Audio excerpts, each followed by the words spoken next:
Good afternoon, everybody. Can I ask you to find a seat, please?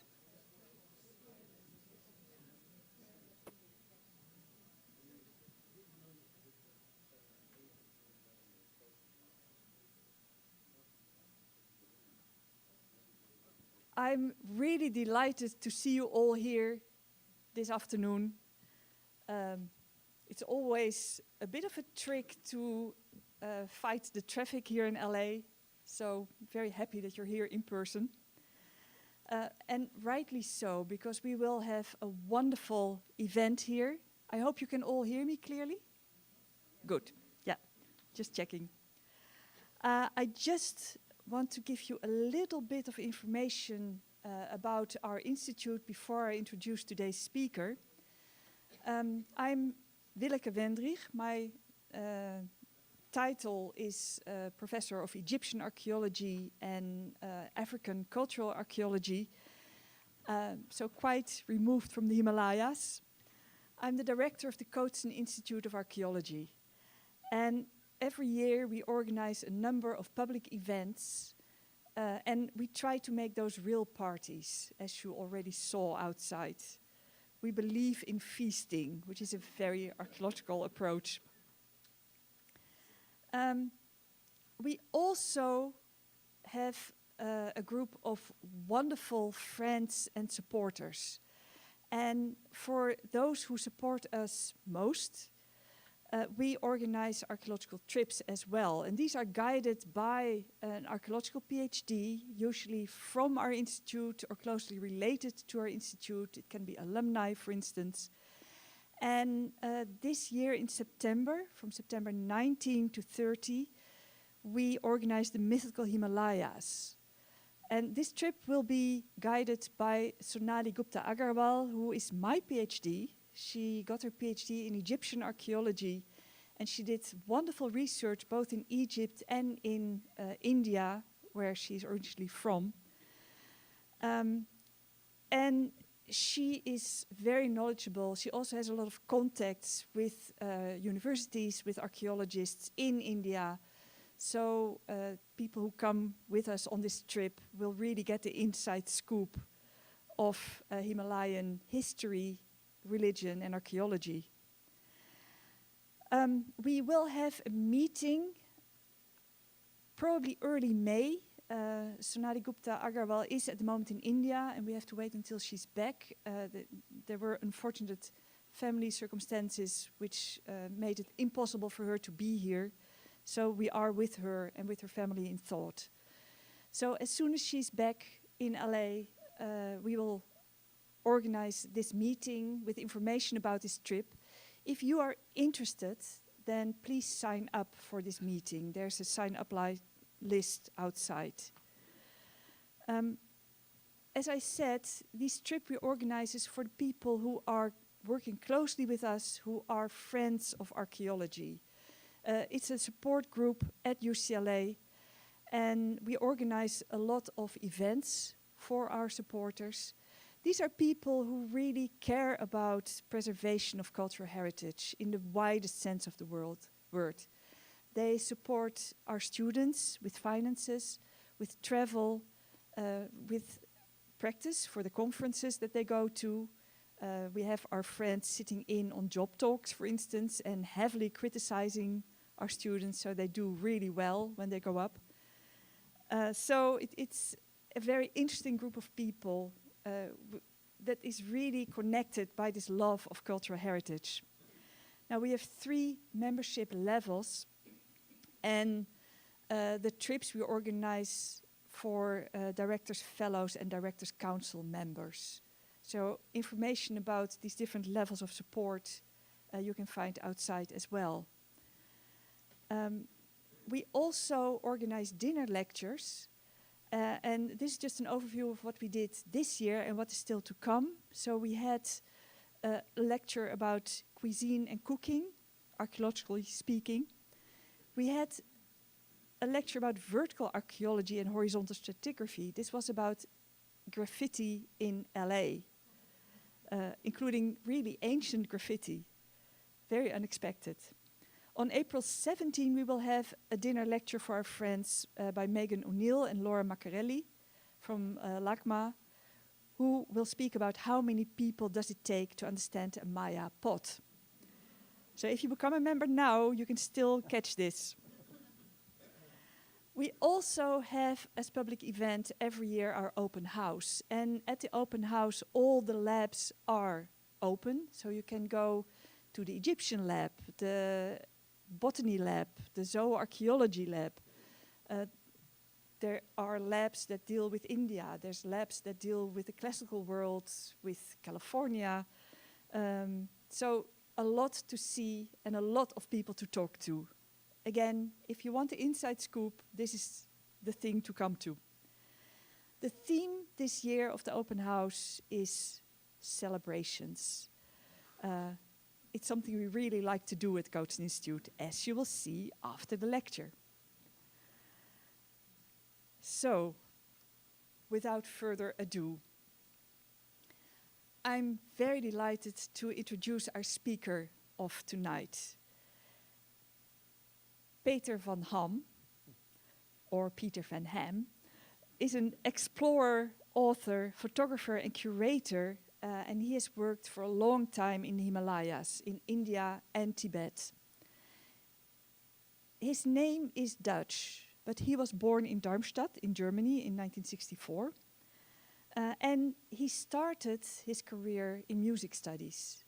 And he actually already had a stint here in LA, trying to make it in Hollywood, 1984 to 1986. We are so lucky that didn't quite make it. Because otherwise, we would have missed a lot of recording of very, very important antiquities and very, very important cultural heritage. He has been on 25 expeditions to the Himalayas. He has published 13 international books on his work in the Himalayas, and he organized 7 museum exhibits as guest curator. He's been a scientific advisor for 3 TV documentaries. In 2006, in Headhunters Hills. That sounds really scary, actually. 2004 to 2009, numerous TV features, mostly on German TV. And he was involved in 5 music and film productions. He's a fellow of the Royal Asiatic and Royal Geographical Societies in London. He's a fellow of the Explorers Club in New York. He's a founder and president of the Society for the Preservation and Promotion of Naga Heritage in Frankfurt, Germany. As I said, there is a slight Dutch connection because his great-grandfather, Herman van Ham, traveled from Germany, from the Netherlands, just over the border to Germany, and there he married a beautiful woman. And the family then mostly stayed in Germany, but just on the border with the Netherlands. So I think you're an honorary Dutchman. Cheesehead, yes. A cheesehead, as he says. You might have guessed that my background is also the Netherlands. Without further ado, please join me in welcoming Peter van Ham.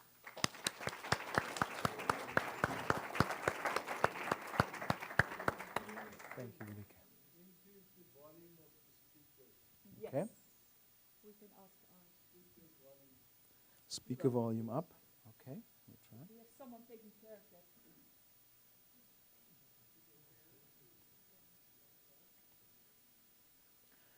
Well, thank you, Professor Wendrich, Willeke. Yes, thanks for the warm welcome as a Dutch fellow. I'm very proud to have this part in my family background because the Dutch are very good people. They're very open, very loyal, very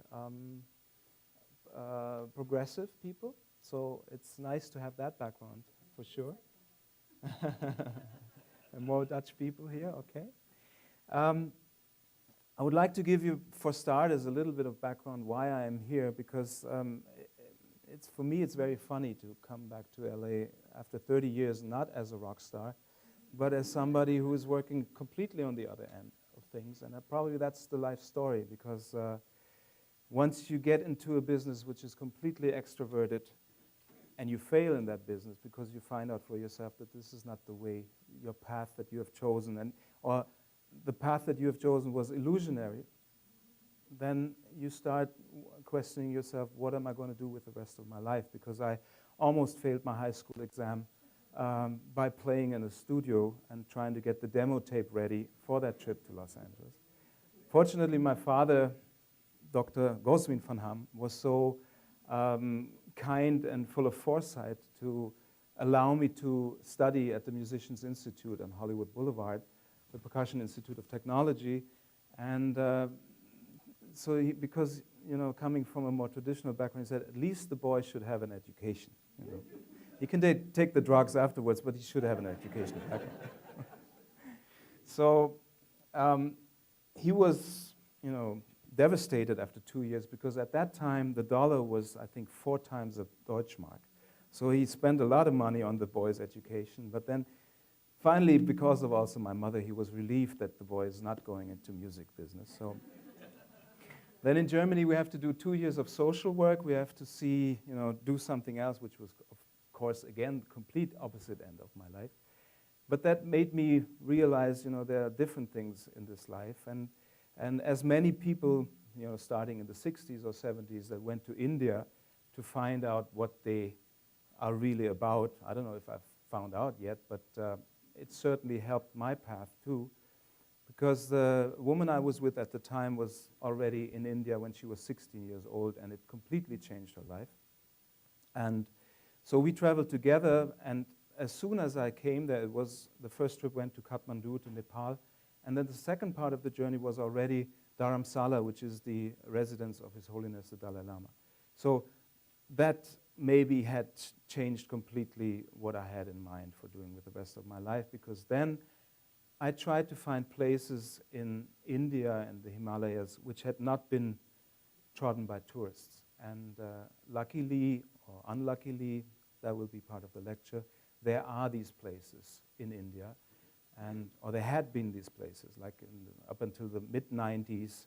There were regions in the Himalayas which were closed for foreign access for at least 60 years after Indian independence.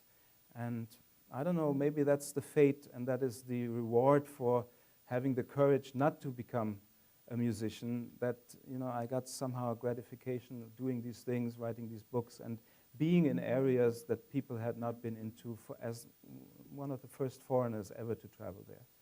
So to make you understand the lecture that I'm holding tonight, I met Sonali Gupta, her PhD, in Ladakh in the Western Himalayas, when they were organizing an event for me, which is pretty similar to this one here, which says we're celebrating celebrations, as they like it in the Archaeology Institute, celebrating 30 years of research in the Western Himalayas. And I must say, I've been lucky to have been doing quite a number of endeavors and discoveries that had not been made before.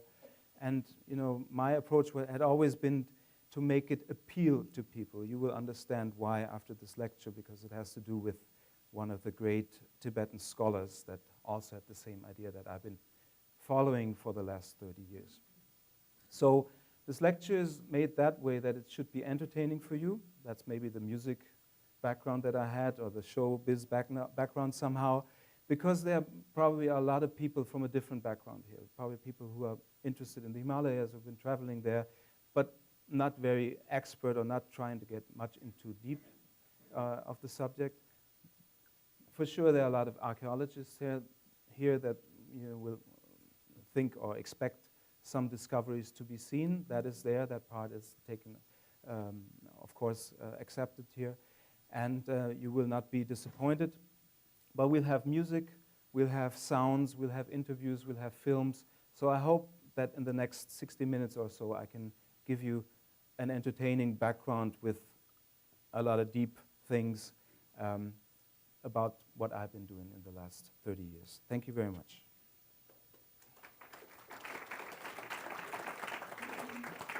Should we dim the light a little bit, and the lights, then the pictures will be a bit nicer, I think. Not this light, I mean this light.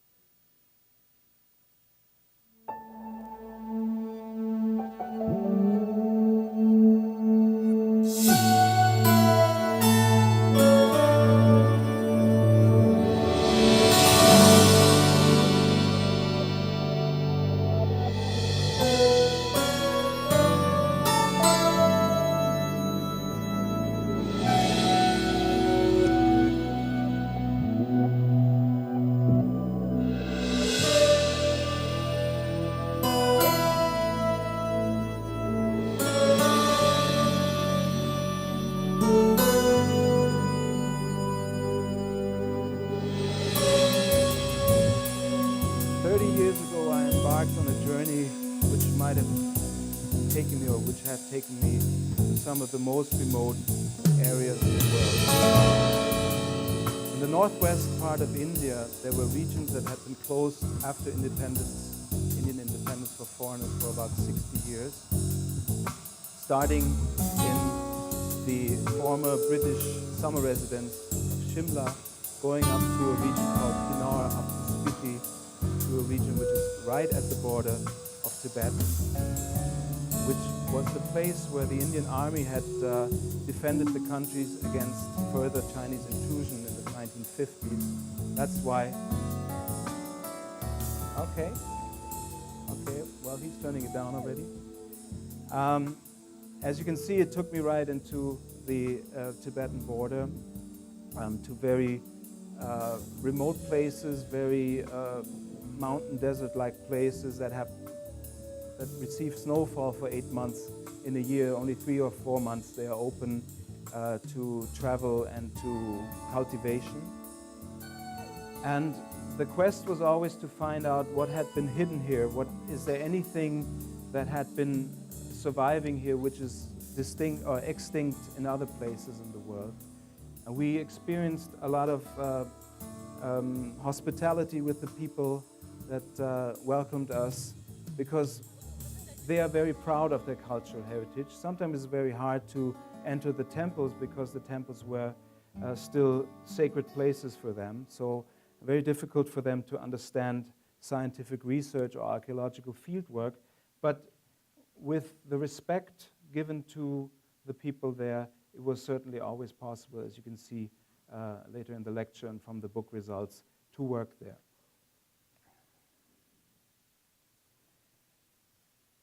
The motto for the work that I've been doing comes from a British novelist called Rudyard Kipling. I'm sure you're familiar with him. He has been writing the Jungle Books and many other stories like Kim. And one of his great poems was The Explorer. And apart from that poem goes, "Something is hidden. Go, find it. Go and look behind the ranges. Something is lost behind the ranges. It's lost and waiting there for you. Go." I think that motto, I became aware how difficult that motto is, or that aim is to achieve when I looked at the Himalayas, because in every valley of this greatest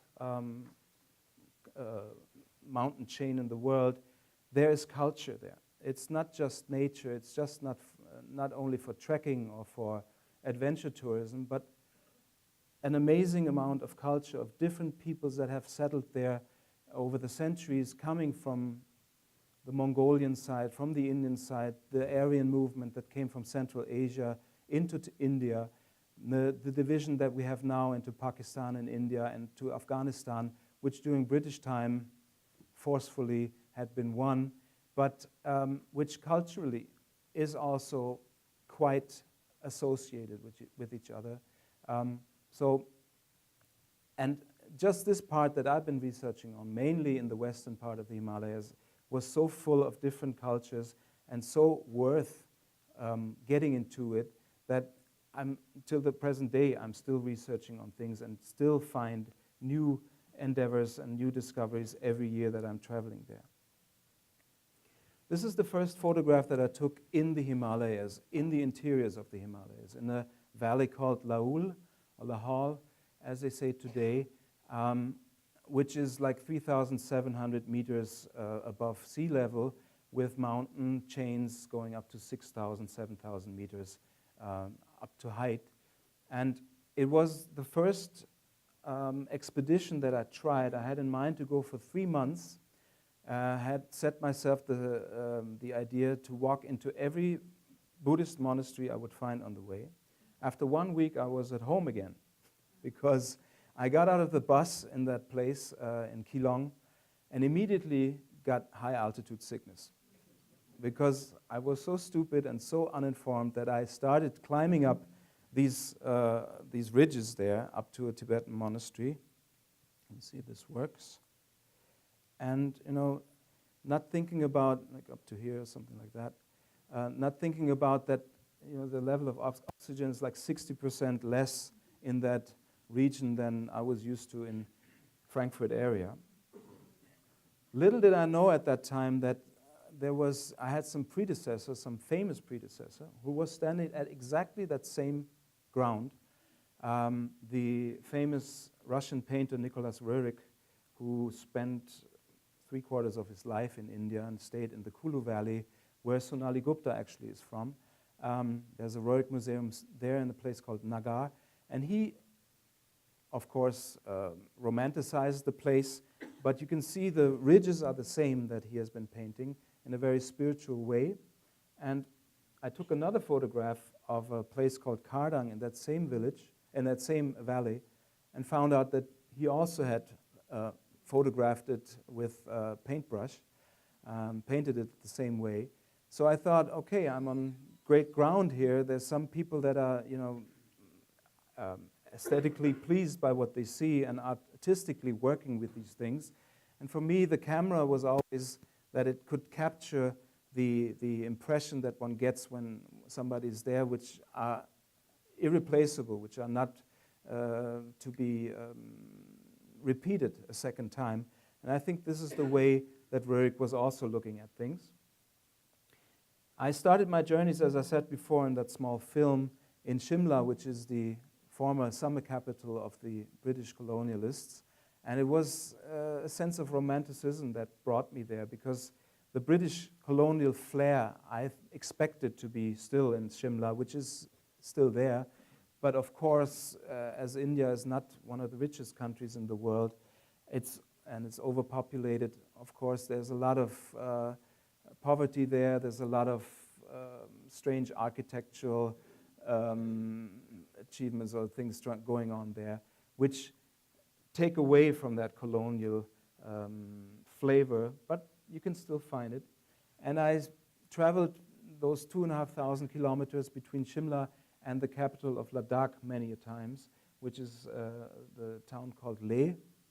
And I was on the traces of an archaeologist, for starters, or from the beginning onwards, which was August Hermann Francke, which is a Moravian missionary who was working in the service of the Indian colonial rulers at the time, and was the first one in 1909 to do a cultural expedition into the Western Himalayas. Before that, it was only political things, where the British tried to find out how to get a hold of the sheep wool trade, of trying to get in the Great Game, where Rudyard Kipling was writing his book Kim, how to get access to Central Asia and try to get the Russians back to where they belonged, as according to them, and what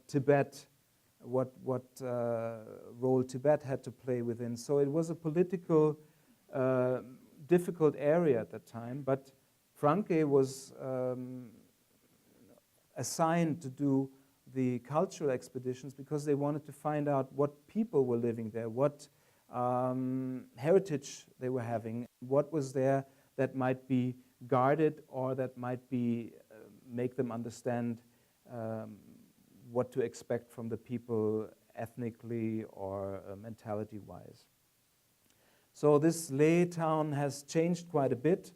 You can find internet parlors in all these houses now, but the royal palace from the 15th century is still there. I was very lucky to be with the king of Ladakh. And is this microphone on? No, but this is on, I think. Maybe I should speak more into this. To be acquainted with the king of Ladakh. His family suffered British colonial rule as everybody else in India. And when the British left, the Maharajas were all deprived of their former status. Same like the former king who came from central Tibet in Ladakh. And he was giving me the blessing of a foreword in one of my books and stayed with us in Germany when I was opening an exhibition on that Moravian missionary, August Hermann Francke, and my experiences 100 years after him traveling there. These experiences are really something else, because when you look at photographs taken during that time, or even before that, this is one of the first photographs taken in the 1860s in that border region to Tibet, in Kinnaur, where you can see there's a drop-off and there's a handle there where people were traveling, the caravans were going from India to Tibet and to China. And when you see how the place is today, it's still the same. You can go with a car, but the handle is missing. So it's not for the better that things have been developing, but you know, it's even more dangerous to go there today. Luckily, we have not been forced to travel with mules or with horses or with yaks anymore, but the cars that we had to use, they were like, I don't know, it was an open Willys Overland Jeep, Mahindra Jeep, as it is called today, with a canvas top that was completely open. I think 2 days after we started our travel, it was the only Jeep available in 1993 when I did that journey for the first time. And I think 2 days afterwards, when we headed out, all of us were sick with dust and sneezing and all that. It was just terrible. And we should have heeded the warnings of the tourist department, who said, well, you know, you should rent a boat and go on a honeymoon trip. And I said, no, this is my ethnologist, archaeologist friend. I want to do some discoveries, not rowing a boat on some lake. I said, well, we don't have any other jeeps here in Simla, I'm sorry. So there were 2 jeeps there. One was with the chief minister of that state. The other one was broken, so we had to wait for a week till another jeep was coming down from the Indian mainlands up to our place, and then we could head off. So it was a bit like an experience like Sven Hedin was doing when he's trying to get his caravans together in Central Asia, which were camels, of course, but it was nevertheless an adventure. Yeah, these bridges, we thought they're a thing of the past, because this is a photograph from 1909. They weren't. So now we are very unlucky that these things are gone, but these are photographs that I took in the early 90s, and there were places which we had to, if we wanted to reach them, we had to take bridges like that. Another even worse bridge are the so-called julas. Julas are like swings. You know, you sit on a swing, and somebody there on the top, wait a second, he's pulling a rope so that this guy is able to cross the mighty Sutlej River, which comes from the holy Mount Kailash.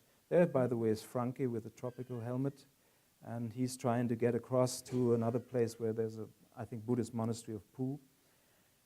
Those things were still in existence. There's the lady pulling the father and his son up to there. And they said, come, join us, let's go. I said, no. Luckily, we have to go north and not east. So I could take the photographs, but not travel with him up to there. I said culturally, there's a lot of things hidden beneath these valleys, or in between these valleys and between these mountain ridges. One is a most amazing architecture, which is just unique to Himachal Pradesh, which is the state, or how the state is called where we're traveling today. It's an architecture which some early explorers thought it would be Chinese because of the swung roofs, but it's not at all, because when you're from Europe, you know that in Austria, for example, the slate architecture with slate shingles is the same like in Kinnaur. Because of the rain and because of the snow is supposed to get off the roofs, and that way that architecture developed there. And you always have stonework down here. Then you have deodar, cedar, mason work in between, and on the top you have these beautiful roofs there. And this is, by the way, the Bhima Kali temple in Sharhan, and when you go there today, you can again see, I put it back, that this very minor tower had been changed to this glorious tower in the 50s sometime. And I always thought that change would be for the worse, but it could also be for the better, because craftsmanship is still very, very good in Kinnar, and the people are fantastic wood carvers. And so they tried to maintain at least the temple architecture. Now they are very fine in raising apples up there, and they're all millionaires now, so they all put concrete houses from Indian mainland up there. So the local architecture is gone, but at least the temples are still preserved like that. Inside the temples, you find another unique way of dealing with gods. It's the so-called Mora cult. The Moras are masks which are made from brass. They are Moras which go back to the 11th century, and it's a way of having all the deities from the nature side to be incorporated into Hinduism. So it's an animistic, shamanistic society originally that placed all these wind deities, mountain deities under Shiva as the highest god that they have. But the belief is still, for every natural calamity or for every natural experience that you can have, there's a certain god that is worshipped there. And it's still going on. It's still very beautiful silver work, and the craftsmanship there is again fantastic. There you can see the influence of Tibet already with yak tails that have been traded down from Tibet into that region.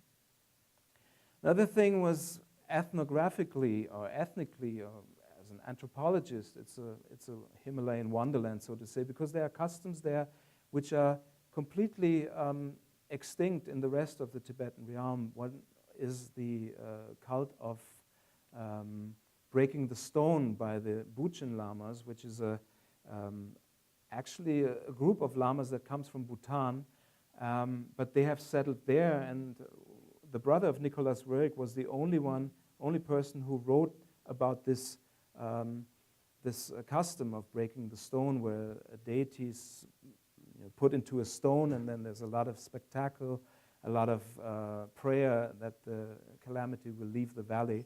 And for that, these lamas, they pierce themselves with needles, and then they, actually I do think these are the sons of the ones photographed in the 1920s. Only difference is the watch that they're wearing. But they're doing these spectacles, and they're still doing it, and they are still being entertained by the villagers. So every time there's an illness, they go from door to door and being entertained by them, and then getting paid and doing that ritual, which is the only place in the world where you can still find that, the Fobadochok breaking the stone ritual. Or customs like we discovered or experienced in Sanskar, where I made a film about that, pre-Buddhist rituals that are taking place during marriages, for example, where every natural deity has been made out of dough and then offered, sacrificed to the deities, thrown away, and the next morning the dough is not there anymore, and the people think that the god has accepted it. It were the dogs that were eating the dog. So, but nevertheless. I came to a place called Dankar, which is the capital of the Spiti Valley, where the nonos, the old viziers that were placed there by the central Tibetan kings, were still maintaining their regency. And not much change in the 1990s there. And one of the most beloved exterior photograph of British colonial photographers who had enough of photographing ladies in the Shimla mall. They were going up there, and as you can see, the only thing that has changed is the car that has been coming there that we were lucky to drive with, or unlucky, depends on how you see it. Change certainly also here. This is the biggest monastery in the Spiti Valley called Key Monastery. It was completely destroyed during an earthquake in the 1930s. It was one of the most amazing and beautiful Tibetan monasteries ever, and they rebuilt it. They completely rebuilt it. It's totally different now, and it's not the old, very, very strong architecture anymore. But nevertheless, they saved the main religious items that they have, and they rebuilt the whole place. And that region was, during some time in the Tibetan history, it was having the most part of society in a clerical state. So most monks that the Tibetans had were in that Spiti Valley. Most nuns were there. The reason for it being that the country was so small and had so little vegetation that it was impossible to divide the heritage of the families even further. So they sent the people to monasteries as in our medieval times in Europe, so that the heritage of the people was not furthermore divided. But they led a miserable life, certainly, starving almost, because the food was very little. But nevertheless, which we will see a little bit later in the lecture, spirituality was very, very high in these regions, much higher than in other parts of the Himalayas or in Tibet. One of the greatest evidence for this spirituality is a monastery which made me, do all the things that I have been doing for the last 30 years. It's the monastery of Thabo, which is the only place in the world where Tibetan art from the late 10th, early 11th century is still preserved. It's the most ancient monastery to be in its original state in the whole Tibetan realm. So when I saw Franke's photograph, which by the way are the first interior photographs from Tibetan monasteries, the Indian photographer he was with, Babu Pindi Lal, he was just taking chances. He was just lighting his gun, so to say, his light gun, and then all the photographs had to be processed already on site. So he checked them out and said, oh, wow, it worked. It was a complete by chance experience for him. And when you see that, like 100 years later, it's almost no change there. And I was really lucky. And I will tell you a bit later in the lecture what this monastery is about. But population and signs of cultural habitation and human habitation and human culture go way back, much farther, like up until 2000 before Christ, 6000 before Christ. And I discussed with the gentleman in front of before the lecture about the Scythians coming from Central Asia into these regions. And we had the chance, for example, to visit the Dards, the Minaro people, who are still maintaining that culture of hunting ibexes. As you can see everywhere, there are ibex carvings there, which are everywhere in Central Asia, from the Scythian graves up until here. So there's a theory that the people that do these engravings all used to belong to one stock of people, which most likely are the Scythians or people related to them. And that is, of course, still there. And a lot of efforts are being made to maintain that cultural heritage, because these rocks are also blasted for construction work for streets, and that shows that ignorance is everywhere. So because it's like monuments of human habitation which go back way before the birth of Christ. We traveled up to northern valleys, which are really at the border of Tibet, going into Tibet, the Changtang Plateau, where Franke was experiencing still the Changpa nomads that were doing a lively trade between Tibet and India. That trade is almost gone now. The wonderful Tsomoriri Lake is still there. Now there's a lot of Indian tourists that are going there to become high altitude sick because they don't care about, you know, that they are at a level of 4,800 meters now. They most of the time not being offensive, but wanted to have their photographs taken and then, you know, wonder why they all of a sudden get this headache and this nausea and become really, you know, terribly ill, and they have to be admitted to the Leh hospital. But the Changpa nomads are almost gone. You know, they have been settling in Leh, and because of the closure of the border, you know, because of the Chinese invasion, there's not much trade going on anymore. Another thing that is also devastating in regard of natural change are, of course, the receding glaciers, which are also the matter in the Himalayas. This is a photograph taken by Heinrich Harrer in 1974 of a glacier at the gate to Sanskar, which is another valley south of Ladakh. When I was there in 2008 or 2009, the same glacier looked like that. So it's a big, big problem. There was one guy from Ladakh winning the Rolex Awards, I think 2 years ago, a fellow of mine of the Explorers Club. He was trying to find a way to maintain glaciers by making artificial glaciers, because otherwise the snow that is, you know, receding also will be just going into the water. And he is supported by the Rolex Awards and others, and he's doing great work, but it's, as we say in Europe, it's a drop on the hot stone, you know. I don't know if it's going to really be working out for this region for humans to stay there.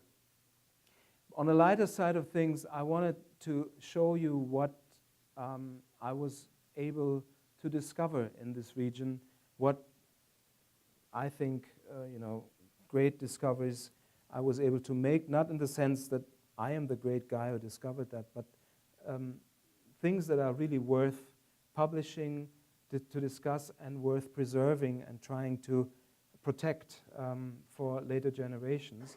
And this, for a long time, was one of my favorite photographs taken in the Himalayas by an Austrian mountaineer who came to Bardhan Monastery in Sanskar. And with my girlfriend in 2008, we traveled there, and I said, we have to take that same photograph. And at 6 o'clock in the morning, we went there, and when we saw what the light situation was almost identical, and then she took that photograph of myself. So, I came into touch with all this in 1993, as I told you. 1987 was just 1 week, then high altitude sickness, and then back. 1993, I was prepared better, and at a small village near the Tibetan border at 3,700 meters height, where I stayed for 2 days to get acclimatized, I went around and I heard that there must be a Tibetan monastery there which has art that goes back to the 11th century. Well, the whole place, I think you can make a little sound of this, if possible.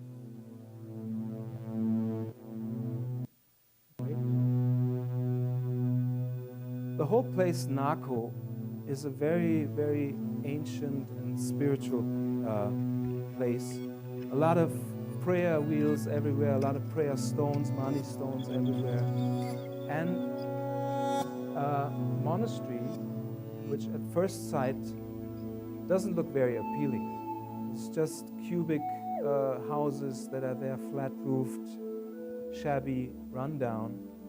And I thought, well, we in Europe are lucky to have the Sixtinian chapel, and we have domes or whatever there. Can something be really inside there which matches these things, or maybe a little bit different, but art historically be important?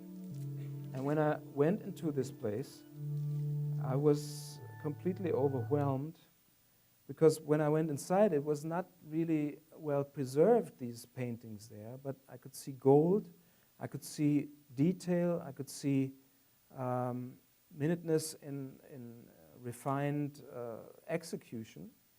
And what struck me was we're in a cultural region of Tibetan Buddhism, but what we see on the walls is actually Indian art.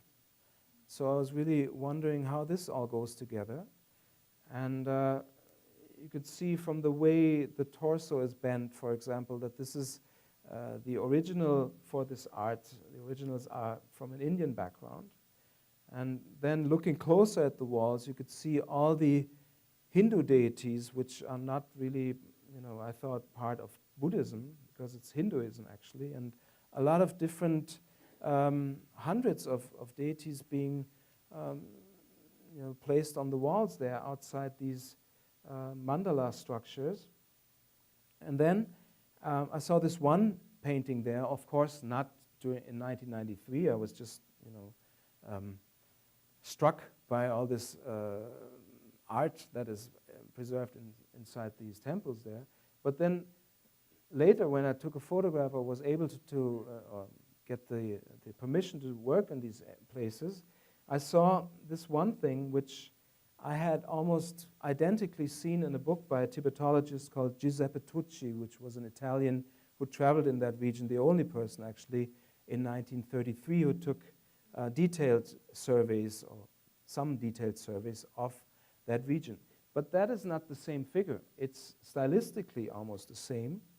And iconography, the iconography matches. You have this feather, which is here and there, and the style of the painting matches. But this painting that he photographed is actually 200 kilometers east on Tibetan ground. So I was really wondering how this goes together, because I didn't at the time have an idea about political boundaries, and I finally got to the point to understand that those were parts of the same cultural realm, which was founded sometime in the 10th, 11th century. Due to the writings of Tucci's and others, I found out that the patron, or the one who had these paintings executed, was one of the greatest masters in Tibetan Buddhism, still revered highly today. A person who, that's why I've pictured him here with the books, who became the great Lotsava, which is a term for the Great Translator, a person who was responsible for getting the Tibetan Buddhism, or the Buddhism, into Tibet, but not in the first instance in the 9th century, but in the 11th century.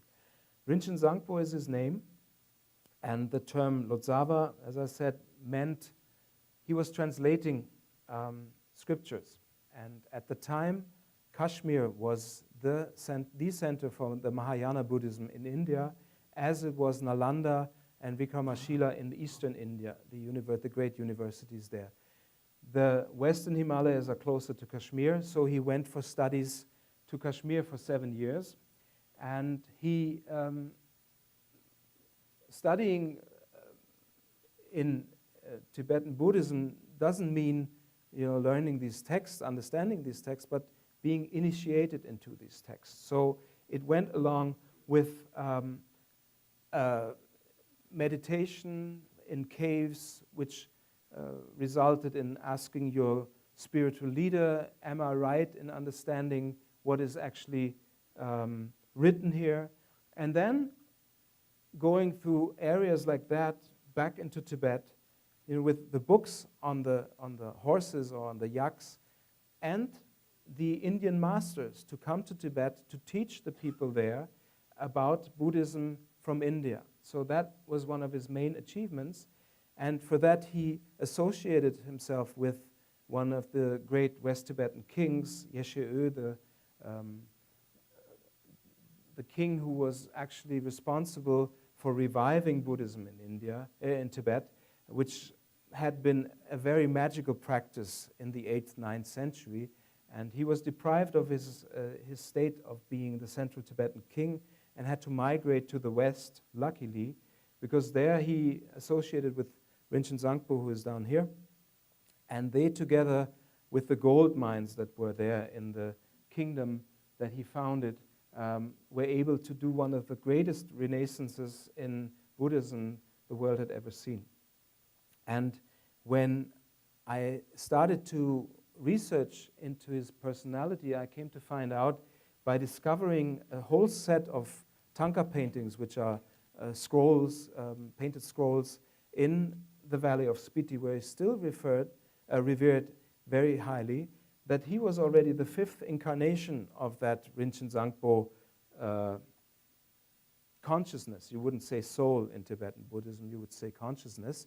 And I was lucky to share this find with His Holiness the Dalai Lama, and I think nobody else. Now we need a little bit of volume because he will be saying something to us.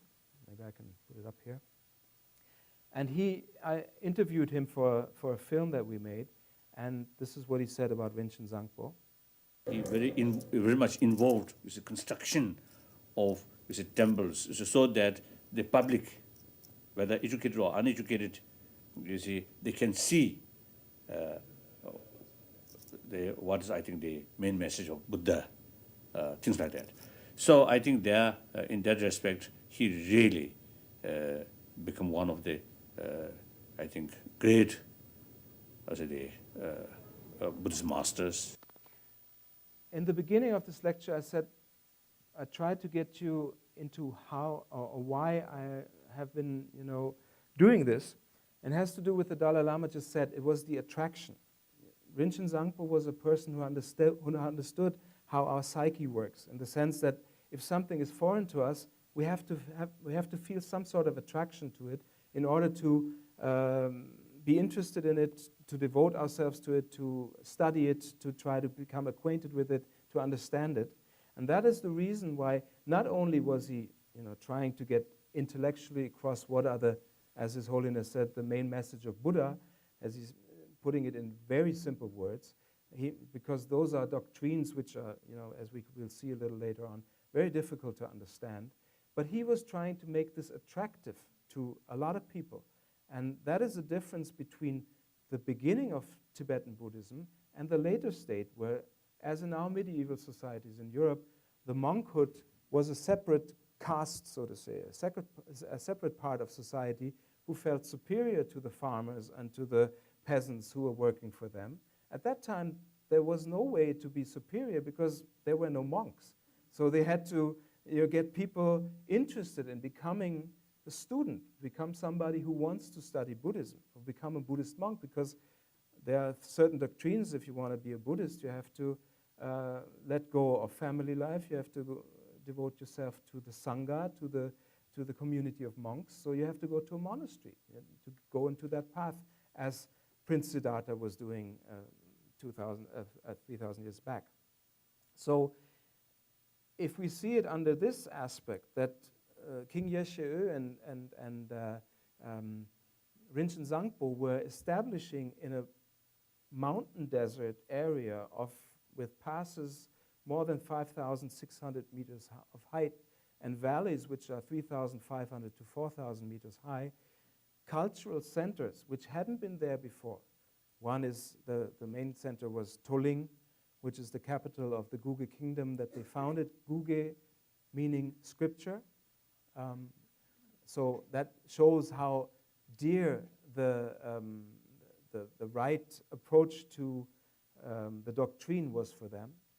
Then Korchak on the Nepali border, or Kojanat, Thabo Monastery, which we will see right now, and Nyarma up in Ladakh, which were main centers for them, where everywhere people were attracted to this new faith for them, because before it was animist belief, as we had seen in these moras in Sarhan, in Himachal Pradesh. It was the same way also up there. It was like the people who had their natural beliefs, but it can be critically put, but they tried to introduce them into higher aspects of religion, for example, by eliminating human or animal sacrifice. So that way, higher parts of religion were introduced there. And one of the, I told you that Thabo Monastery was the one that, the cultural place which made me start research on Tibetan Buddhism, on Tibetan art, on the doctrines and all that. And I want to give you a small impression why. This is the only film available in the world about Thabo, the interiors of Thabo, because it's under Archaeological Survey of India, and because I had been traveling there for such a long time and became acquainted with the monks and also with the Archaeological Survey of India people, I was allowed to do some small footage of film inside. It's supposed to be an attraction for you to travel to this place maybe, and because for me it was attractive because it was easier to grasp than everything else that is there in Tibetan Buddhism. Now you'll see why. You have the monks getting together, and what you see on the walls is art that has been there for 1,000 years. It was, the monastery was built in 996. And what we see is a visual placement of a doctrine. These are aspects of our human psyche. All the statues that you see here represent something in our inner self. The way the hands are held, the colors of the figures, their placement on the wall, they all decide on what they mean. These are 33 figures in that main temple of Tabo. Some of them are wrathful, most of them are peaceful, and they all represent aspects of our psyche, as I just said. And underneath you find paintings of saints that have followed that path to enlightenment, to discover their true self. And so that was again, another way of attracting monks to that doctrine, because those paintings showed them that actually that path is fulfillable and possible to travel. In the middle, you have the only more than life-size statue, which is fourfold, meaning that it sees everything, it goes through everything, it is present everywhere. And then around you have a circumambulation path where people go around and pass by some of the most beautiful Buddhist paintings in existence. So Rinchen Sangpo and Yeshe had the ideal of a human being, which is this. This means this is a Buddha called Vairochana, which means the boundless light, the white substance that permeates everything. And if we look at near-death experiences in our Western world, there's always the people narrate about the white light that they see at the end of the tunnel. And from this experience, as His Holiness told me, that he's experienced this up to 9 times a day, because for the Tibetan Buddhists, or for the Buddhists, death is only that consciousness leaves the body behind. It's nothing more. It's just the body is left behind, and we will be part of nirvana, which is not emptiness in the sense that it's all dark and it's all gone, because dark and light will not be able to match what nirvana is about. It is a term which is beyond our way of thinking between black and white, male and female, good and bad. It's beyond that. So the way they try to put this into art is by showing it in a white color with 4 heads that go into all directions. So that means that this is the essence of life. Everything that we have in our cosmos is permeated by this Vairochana Buddha, which means boundless light. And this was placed then into a doctrine, into a mandala. Mandala meaning it's actually circle and squares together, but it means that this is a realm of a god.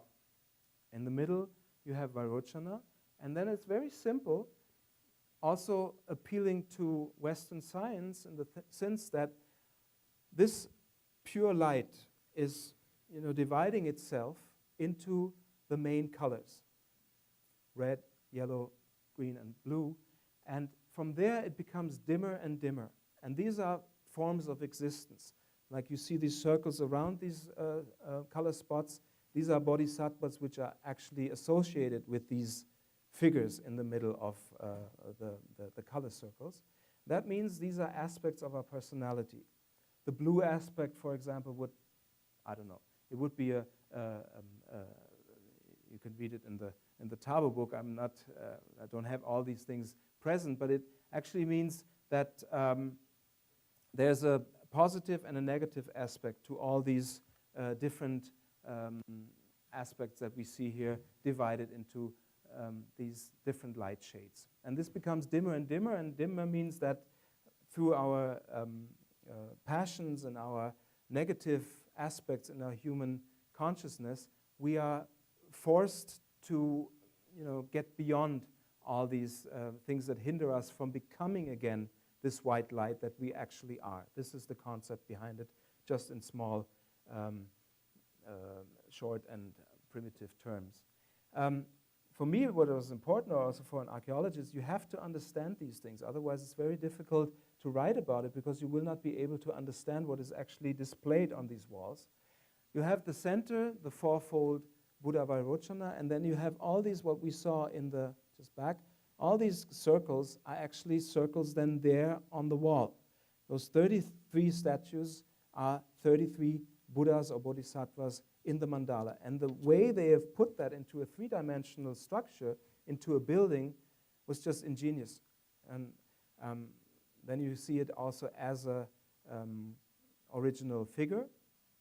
So this is the Vairochana figure in the middle, and around it are these aspects of him.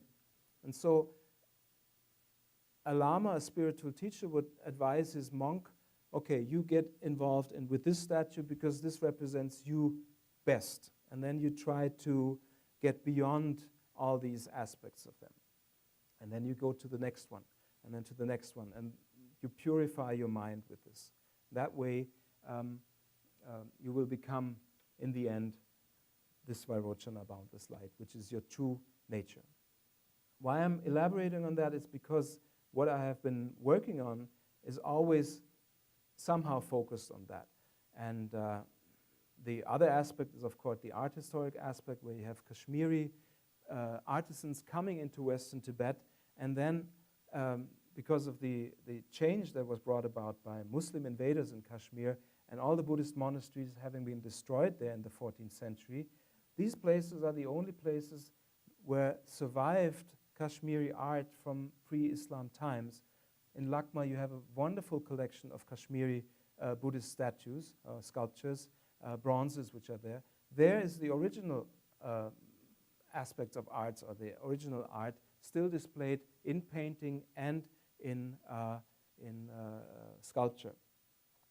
And the interesting thing for me as a European, of course, was that you have a lot of Greek background in that. And that Greek background, which you will see a little later, comes from Gandhara, which is a small kingdom between Afghanistan and Pakistan, and was founded there, or became famous for Buddhist art because of Alexander the Great, who was traveling there on his journeys conquering the world.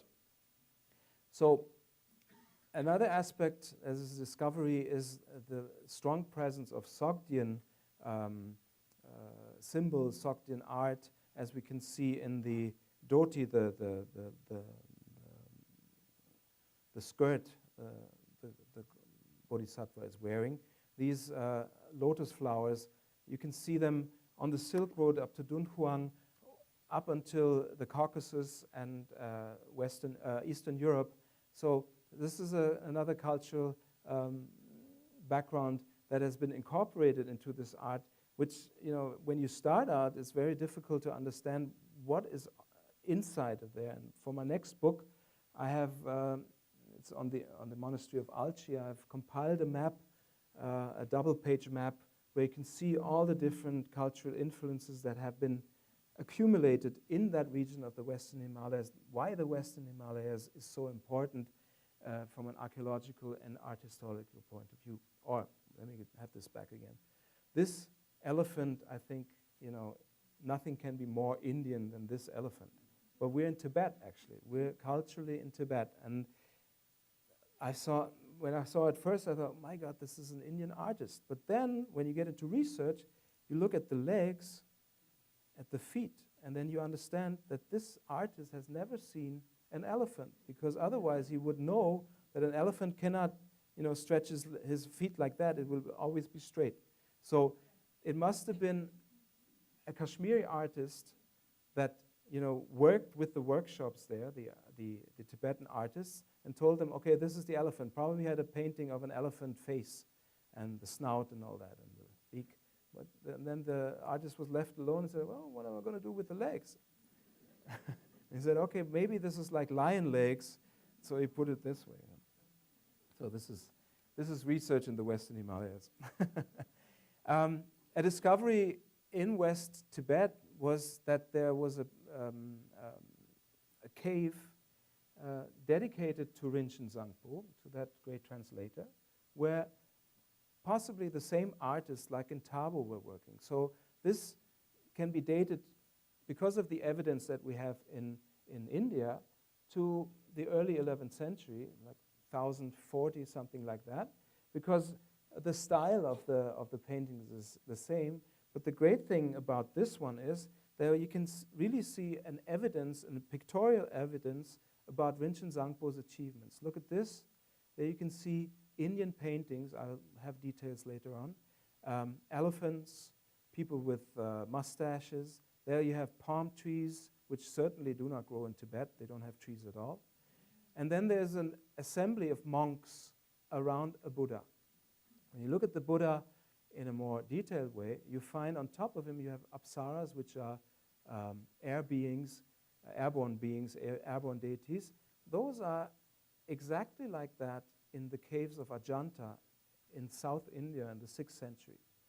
So somebody must have come with a sketch map from India, not necessarily from South India, but the caves of Ajanta are Buddhist caves, and that the tradition must have been with an artist who either tutored a workshop or an artist in Tibet to paint that, and that style was transferred into Western Tibet. The central Buddha, but then when you look at another detail, which is this one, that's right here, you find a monk next to a stupa, which is a Buddhist cultural building, Buddhist cultic building. And what you see here, first of all, looks like bells, but it's not. It's actually a replica of the temple of Bodh Gaya, the place where the Buddha was enlightened. This is the temple that they had built there, the Mahabodhi temple in Bodh Gaya. That is another hint towards Rinchen Sangpo bringing Buddhism to Tibet and being celebrated for that here. So it would be improper for him to have that central position, because the central position is always reserved to the Buddha, but he is placed here, and that way, this is the way archaeology or art history works in the Western Himalayas or in Tibet in general. You don't find many inscriptions. You have to know things, you have to interpret things, and you have to have a background about several cultures in that vicinity to understand what is actually going on there.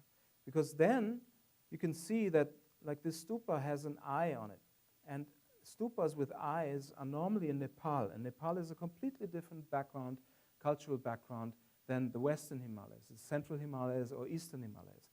But then I was like in Ladakh in the summer with a Tibetologist, and she could translate these scriptures here, and saying this is the clan of Rinchen Sangpo that had made an engraving into a stone here in the 11th century. So that can be taken as an evidence for Rinchen Sangpo, as can be the Mahabodhi temples that are pictured here, as can be the elephants and the riders coming from India and the gathering of the monks. So that is what makes working in the Western Himalayas, in Tibet, so interesting, because it's like a puzzle. It's like detective works. You start to go, what is this? And then you get into all these details, and then finally the puzzle resolves. The Guge Kingdom was amazing in what they were able to build and what they were able to transpond to their newfound villagers or believers, what may be achieved with Buddhism. Because when you enter into this cave, you get like a magnitude of mandalas on the walls. And this is like all these are vehicles, all these are technical facilities for a monk to sit there to reach enlightenment. This is actually what it is about. You have, again, the circles. In every circle there's a bodhisattva or Buddha placed, a deity, that represents something of our psyche. And by getting into it, by clarifying the aspects of it, you get into the higher levels of existence. But it's a lot of work, because these mandalas have like 225 different medallions, all with deities inside. So to understand or to realize every aspect of all these deities, that's why Buddhists believe in reincarnation, I think, because you just cannot make it in one lifetime. It's just impossible. Looking at the clock, I think I move on a little faster. Archaeological fieldwork and discoveries certainly are not always these fantastic things like Tabo or what we just had with the cave of Dunkar. It can also be things like that, where we find mere traces of paintings or mere traces of what had been medallions for sculptures before. But then, when we look at these things also as a more closer background, we can see evidence of pastilia, for example, which is like stucco, gilded stucco placed on two deities. The instrument here, like is a veena, it's an Indian violin, and the crown there. This is again related to what I showed you initially in the paintings of Nako. And the style also, again, is Indian. And that was one of the great ugly discoveries I was able to make, so to say. A friend of mine who was doing all my administration of travels in Ladakh, I had a few days after an assignment off, and he said, I asked him, what should I do? And he said, well, go to these caves here. They have built some house in front of it. There's supposed to be some old paintings there on the walls. And I said, yeah, sure, why not? It was not far from Leh, the capital of Ladakh. And when I went into there, there were paintings there which are very eroded and very difficult to see, which had been described only once before, in the sense that somebody, the persons who came to Ladakh first in 1974, Professor David Snellgrove and Tadeusz Skorupski, they were researching on these things. They said there are supposed to be some quite ancient paintings there. And they left it because they were focusing on monasteries for the first time ever, which, as my Tabo experience, are, you know, magnificent, have fantastic artwork. So they left these small things, of course, aside. But then, you know, comparing this, the faint paintings, with what I had seen in Nako, I could, you know, from the crowns, from the coiffures of the deities, I could discover that this is actually the same style and the same, probably the same age that these were made. And looking into the Tibetan scriptures, the historic scriptures, I was finding out that Rinchen Sangpo advised one of the West Tibetan kings to go to Ladakh and build a monastery there. And that monastery, incidentally, was just that cave right next to the monastery, which is known today that Rinchen Sangpo had built it. There was nothing of ancient origin in that monastery, but in that cave right next to it, you could see these things.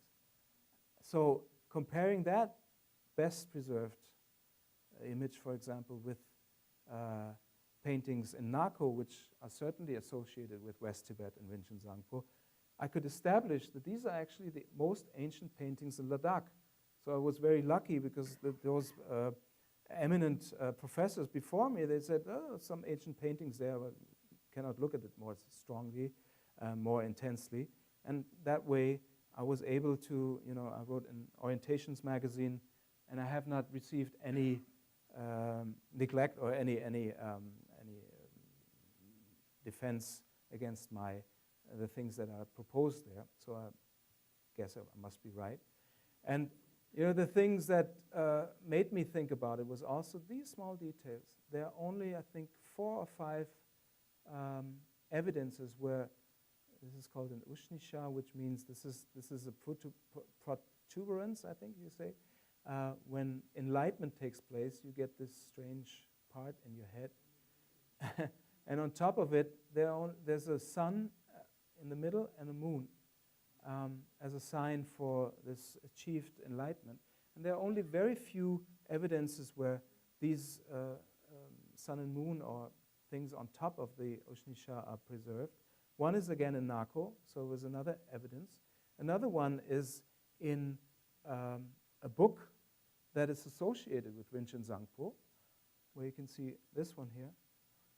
So this is again another evidence that these paintings are actually really from 1024, where it is written in Rinchen Sangpo's hagiography that he advised the king to go there and build this monastery. Another thing that got me there was mandalas on the walls that were very faint in this monastery here, which is called Saspotse, which is again in Ladakh, and where the style of the Buddhas is already much different. You have different Ushnishas there, you have different style of the torso, different styles of the lotus where the Buddha is seated on. But again, there was a repository of Kashmir Buddhist statues there, which hadn't been discovered before, which hadn't been documented before or published before on it, or stupas which are in their shape totally Kashmiri. And so that was a nice thing to discover too. Luckily, the place is closed now because, you know, as you know, and especially we know it all from Egyptian archaeology, how grave robbers have been active everywhere in the world, and that is certainly the case in the Himalayas and Tibet too.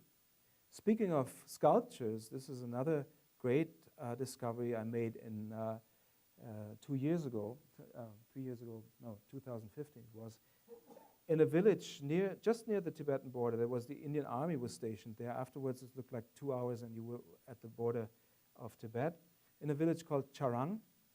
And inside there are, you know, figures placed on the wall, a bit like in Thabo, style-wise very similar to Thabo, but not in a row, but on top of each other. So this is like, if you remember the mandala I showed you with the primary colors, this would be the color red with the 4 bodhisattvas around it. So again, we have, because this doctrine was followed only in the 11th century, we have another example of a Rinchen Sangpo monastery being established here. Although the paintings are certainly later, they're like 15th, 16th century style-wise, but again, there was a revival in the Guge kingdom in the 15th, 16th century that make it plausible and understandable why these paintings are here.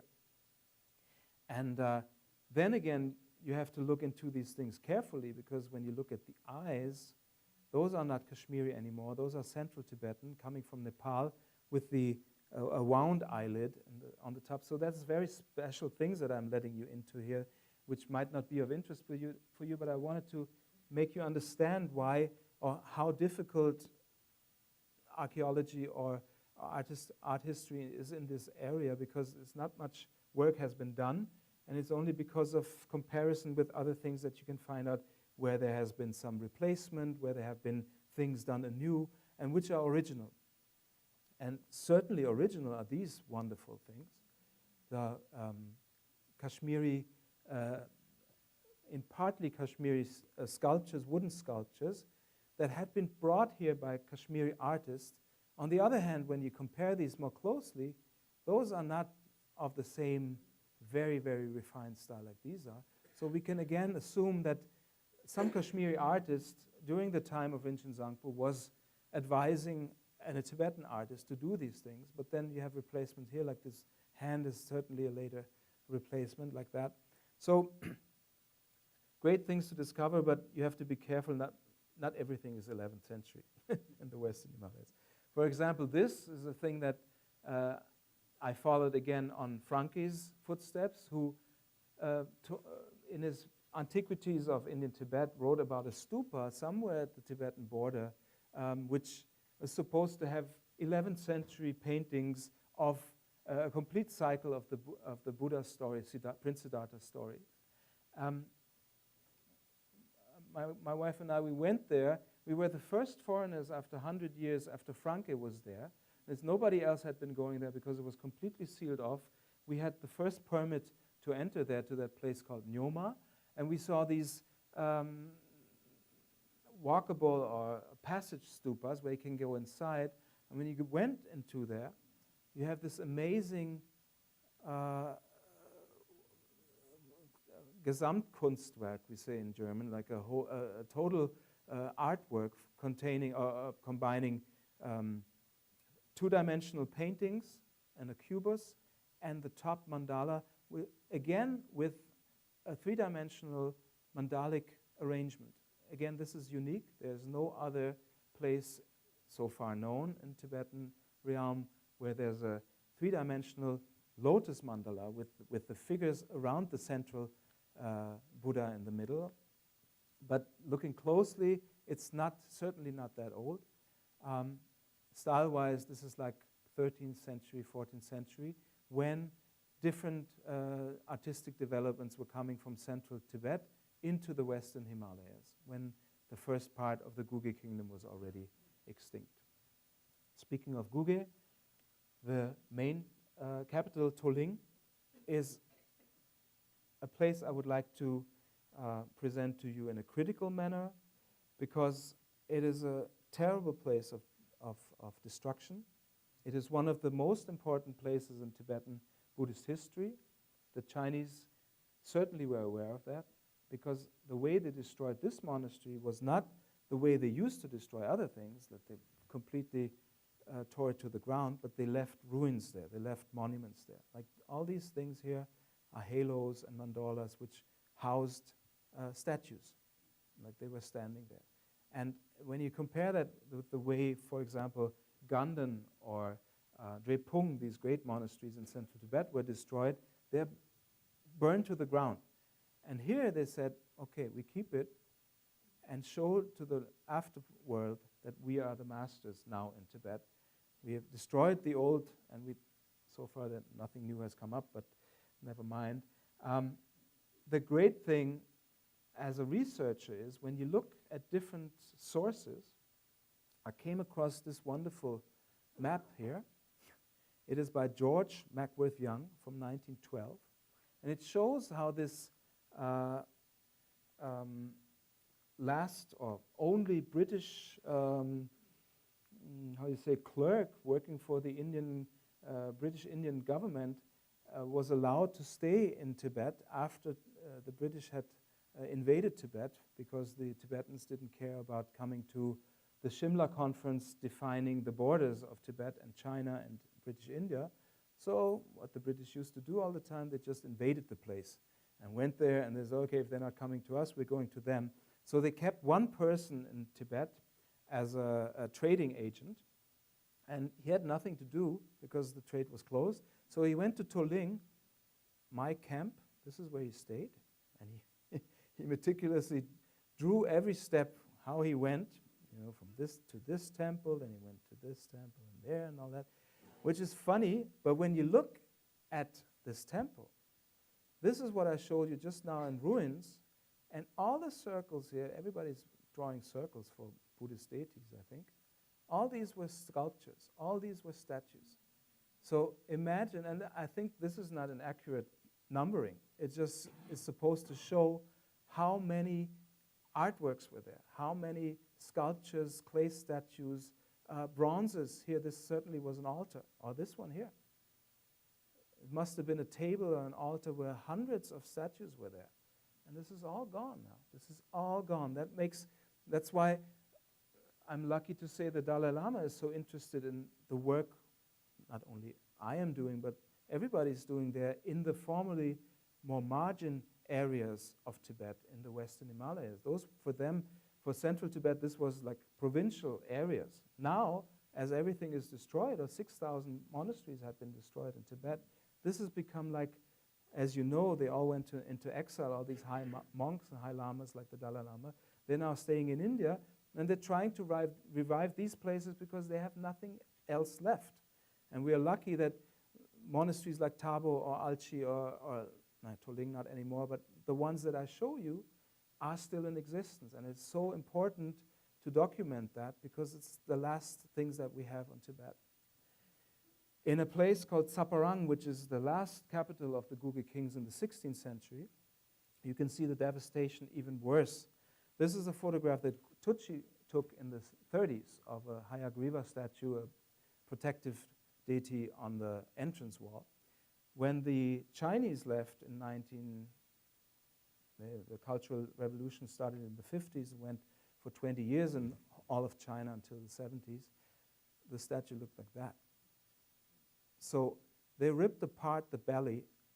It was not just destructing Tibetan culture, it was mere greed, looking for diamonds, looking for gold or whatever, and then smashing the thing.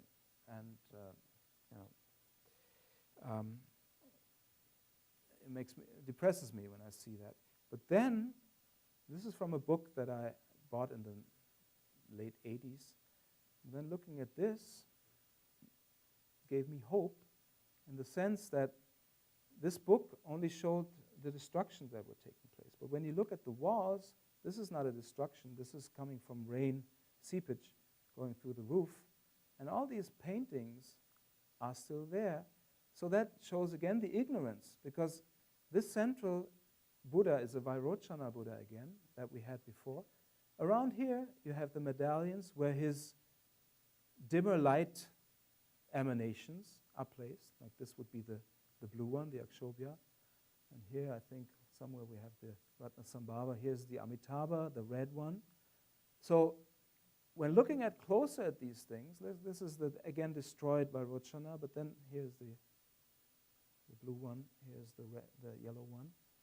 And looking closer at these things, I could find out that these are actually still there and are preserved and are certainly worth documenting, because there's nothing we can do against this destruction anymore, but we can at least find out the cultural background, how this worked again, how this fits together. So I started to document these things there. Another one was Mangyu Monastery, which brings me to the last part of the lecture, which is my latest effort. This is not the latest effort, but this brought me to what so far is now the latest effort. This is Kashmiri art from the late 11th century. Again, a monastery, the people can travel to Ladakh like from the 1970s onward. It was open for tourists. Nobody had ever, bothered to make a book about this monastery. Now, the book unfortunately is sold out now, or fortunately, as you may say, but it had never been documented. And I went to Mangyu, is the name of the place, last year again, this summer again, and it's completely overpainted. There's nothing like that anymore. Yeah.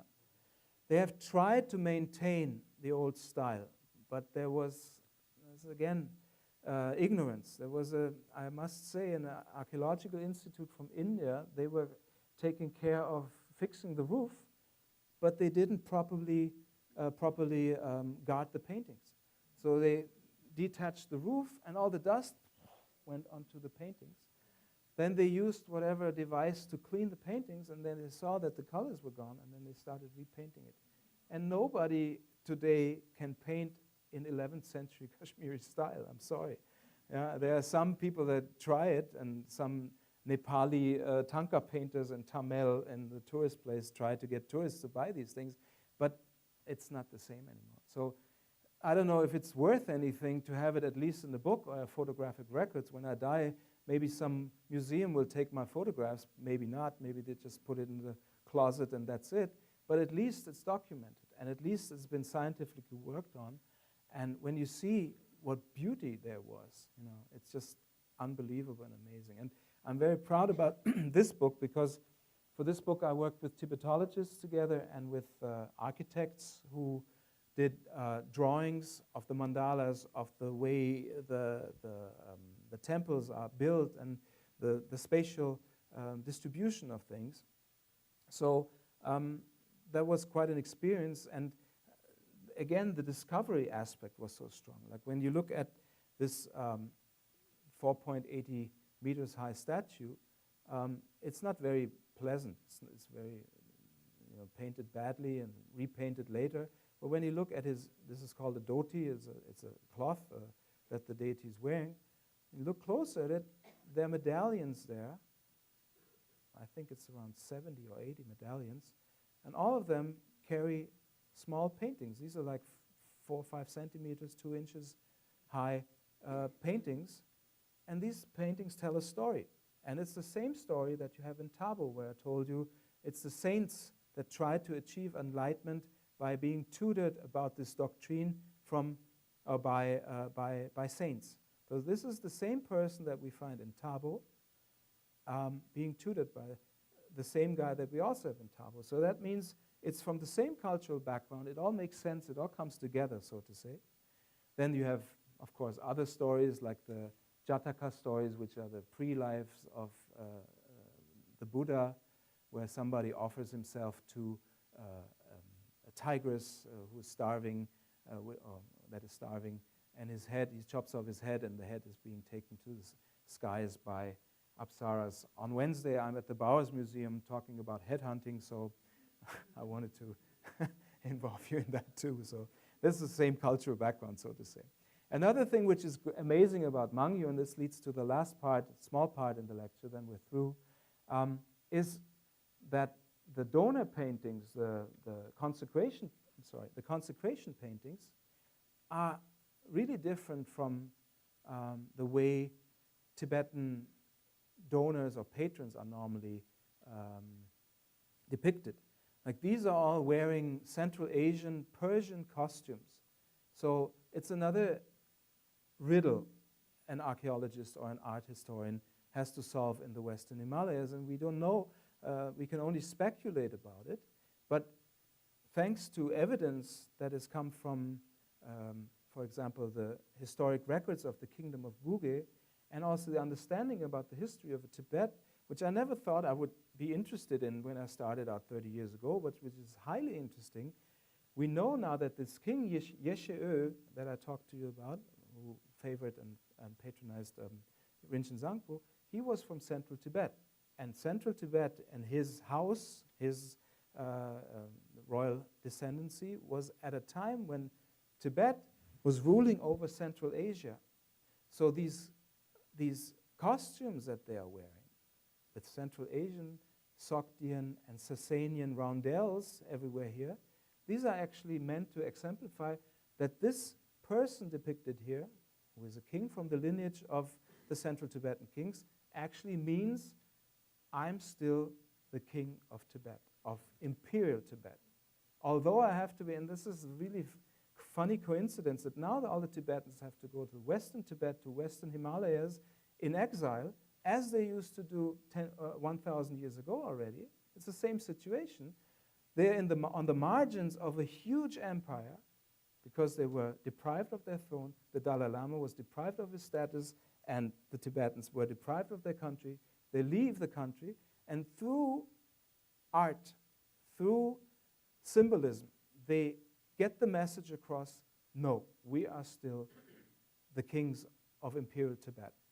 And this is echoed in roundels which are on the ceilings of the monastery of the main temple of Mangyu, which are showing Sasanian dragons, which are showing Sasanian pearls, which are already there in Ajanta, again in the 6th century, which look strangely familiar because this is medieval art, as we know it also. Dragons, lions, heraldic lions that we have on our flags in medieval Europe.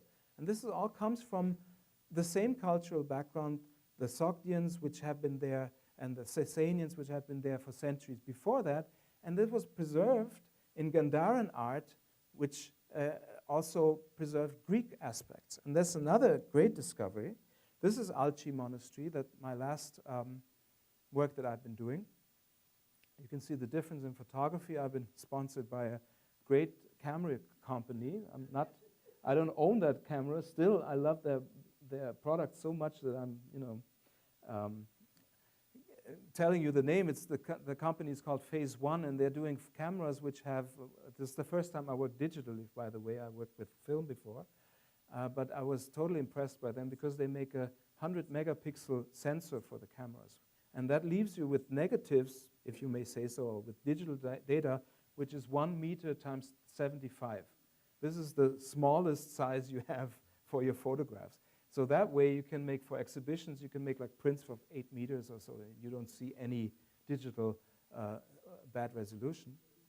So but they're heavy. I mean, I was carrying like, it was 45,000 euro of equipment, but it was like 30 kg that I was carrying around.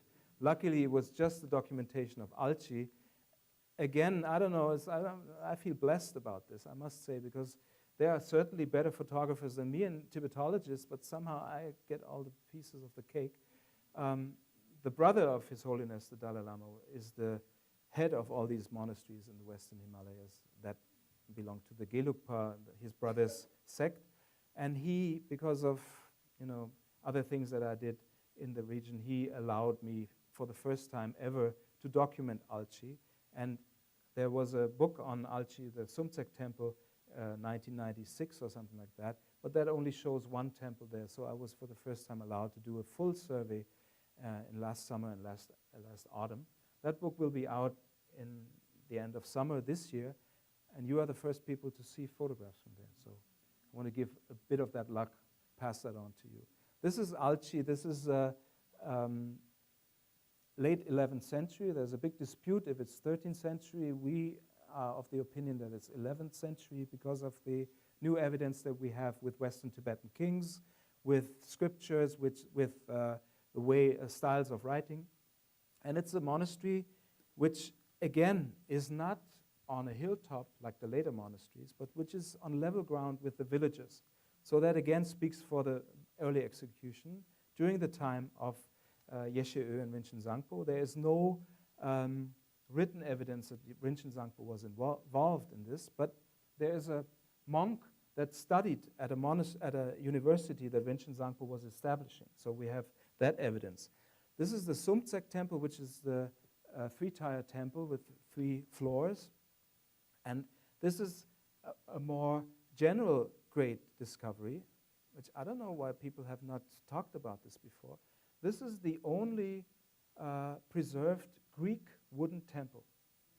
And if archaeologists are here who are dealing with Mediterranean archaeology or with other aspects, not Himalayan archaeology, you will certainly see that you have an architrave here, which is the Greek way of, like the Parthenon was modeled in stone. You have these Dorian capitals on the what's Säule? On the pillars, exactly, yeah. You have the Dorian capitals here. Then you have the triglyphs, which in the stone architecture of Greece are only merely carvings. They are only like decor in the architrave. And then you have the metopes, which are normally square, where there are pictorial representations, like of gods or of heroes achieving something like that. Then you have a decor here, which is called the tooth decor, which is also on Greek architraves. And so there's a big fight, as what I heard, among Greek archaeologists or archaeologists dealing with Greek archaeology, whether or not these were actual, these triglyphs were continuing what the pillars and the Dorian capitals were doing below the architrave.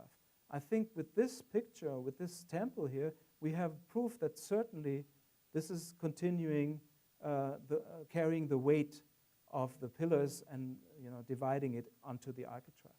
So the book is not out yet. Nobody has said anything against this idea that I have. But to me, as a not scientific trained Greek archaeologist, this is fairly clear that we have at least some evidence that people could look into and look at if there's any truth to that. I'm very happy that I've discovered that.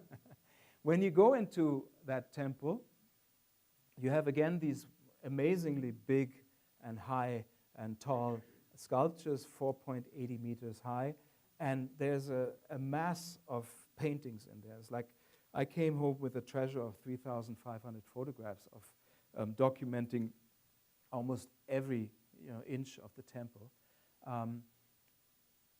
When you look closer at it, the dhoti again has pictorial representations.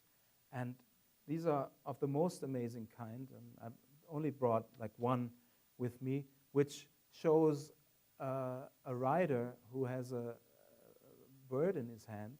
this bird or this rider is in all the Tibetan monasteries from Western Tibet, and it represents a hero, a mythical hero that was brought into Tibet from Persia. He's an Iranian hero called Pehar, and this is new research that hasn't been out 30 years ago or 20 years ago. So with this, we can actually prove that the idea or the theory that we have, that this is a monastery that belongs to Western Tibet and not to Kashmir or some Islamic king that was there, because the paintings certainly have an amount of Islam art in it, like Mughal art from India. We can prove with this that it's actually from the same background like Thabo Monastery, and this is the big fight that had been going on between Tibetologists or art historians that deal with this. So this is only one of like 20 points that we have why Alchi Monastery is like an 11th century thing. We again have what I showed you in Mangyu on the roofs, on the ceiling.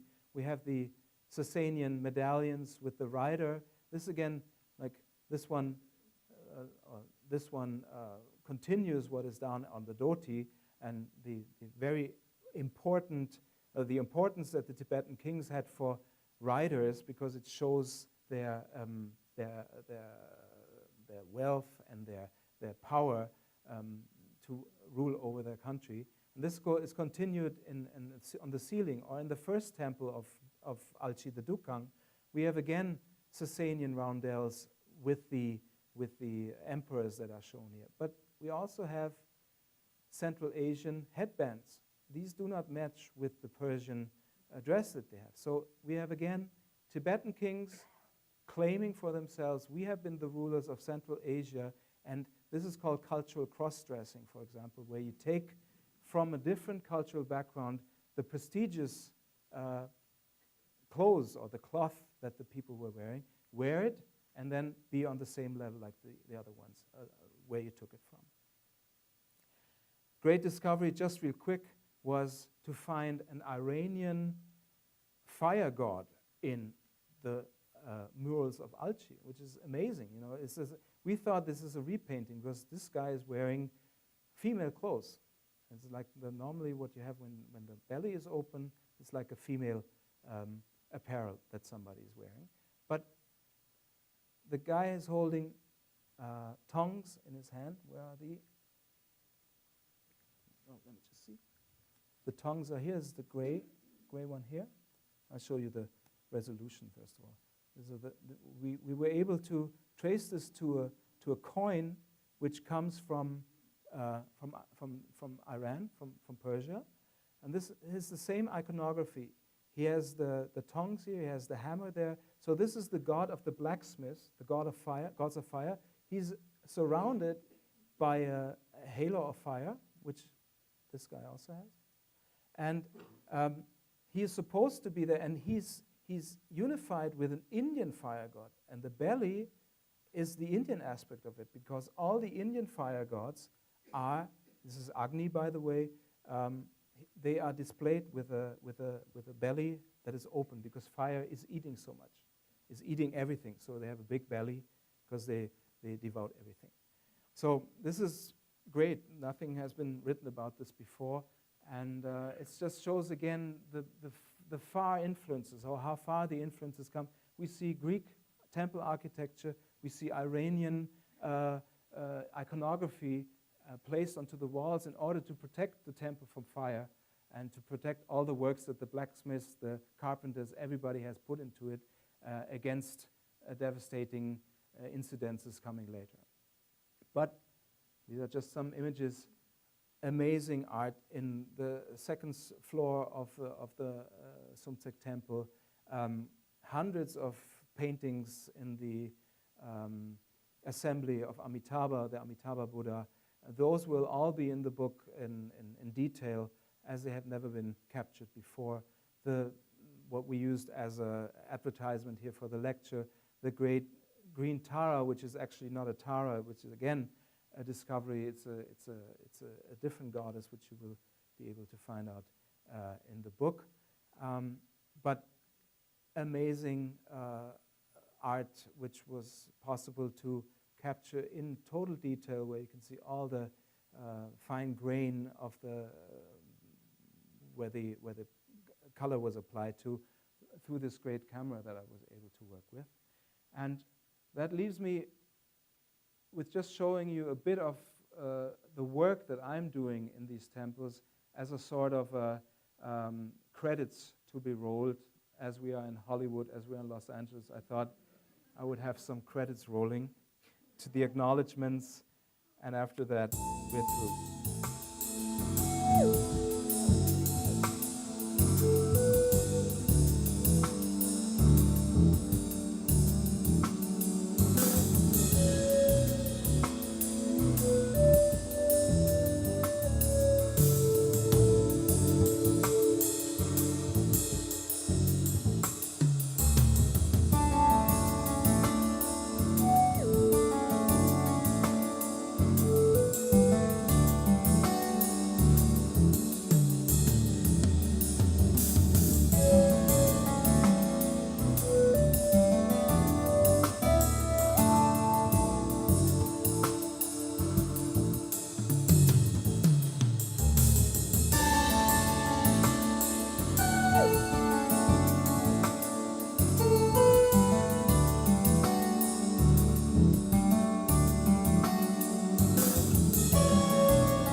Thank you very much.